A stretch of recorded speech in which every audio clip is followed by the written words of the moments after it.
ঘরে যখন মাছ কিংবা মাংস কিছুই থাকবে না, তখন মিষ্টি কুমড়ার সাথে এইভাবে ডিম দিয়ে খুবই মজার ওই রেসিপিটা করতে পারেন। মাছ মাংসের উপর চাপ কমিয়ে এইভাবে রান্নাটা করে সংসারের খরচ বাঁচান। প্যানে আমি সামান্য তেল দিয়ে এরপর এখানে 2টা সিদ্ধ ডিম দিয়ে দিচ্ছি। খুবই সামান্য পরিমাণ কিছু হলুদ গুঁড়া আর লবণ দিয়ে দিচ্ছি। হলুদ আর লবণের সাথে ডিমটাকে আমি হালকা একটু ঝলসে নিব।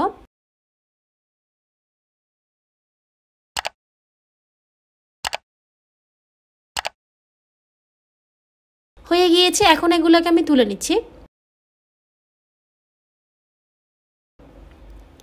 ঠিক একই প্যানে আমি হাফ কাপ দিয়ে দিচ্ছি পেঁয়াজ কুচি। পেঁয়াজগুলোকে আমি একটু নরম করে ভেজে নিব। পেঁয়াজগুলো যখন নরম করে ভাজা হয়ে যাবে, এরপর এখানে আমি রসুন বাটা দিয়ে দিচ্ছি হাফ চা চামচ।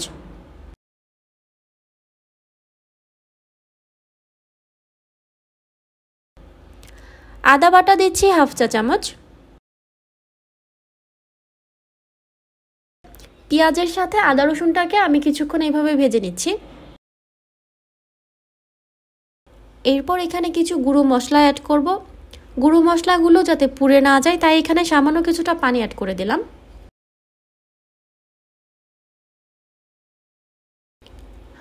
হালকা একটু মিশিয়ে নিয়ে এখানে আমি 1 চা চামচ দিচ্ছি লাল মরিচ গুঁড়া। হলুদ গুঁড়া দিয়ে দিচ্ছি হাফ চা চামচ। খুবই সামান্য পরিমাণ দিয়ে দিচ্ছি ধনিয়ার গুঁড়া। স্বাদ মতো অল্প কিছুটা লবণ দিয়ে দিব। এখন এই মশলাটাকে আমি খুব ভালো করে একটু কষিয়ে নিব।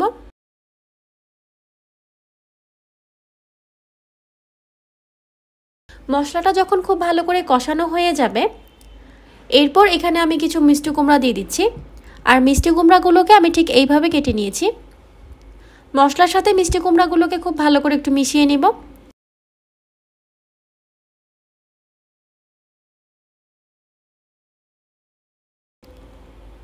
সামান্য একটু পানি অ্যাড করে দিচ্ছি।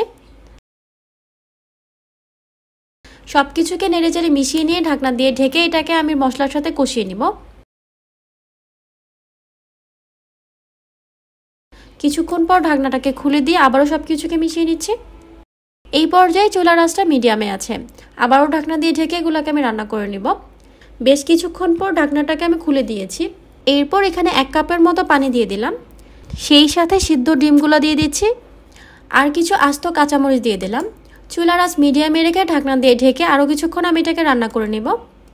1 টেবিল চামচ আমি এখানে ধনিয়া পাতা কুচি দিয়ে দিচ্ছি। এখন আপনারা আপনাদের পছন্দ মতো এখানে গ্রেভিটা রাখতে পারেন।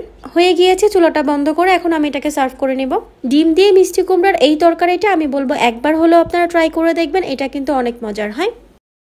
আজ এই পর্যন্তই, সবাই অনেক ভালো থাকবেন। আল্লাহ হাফেজ।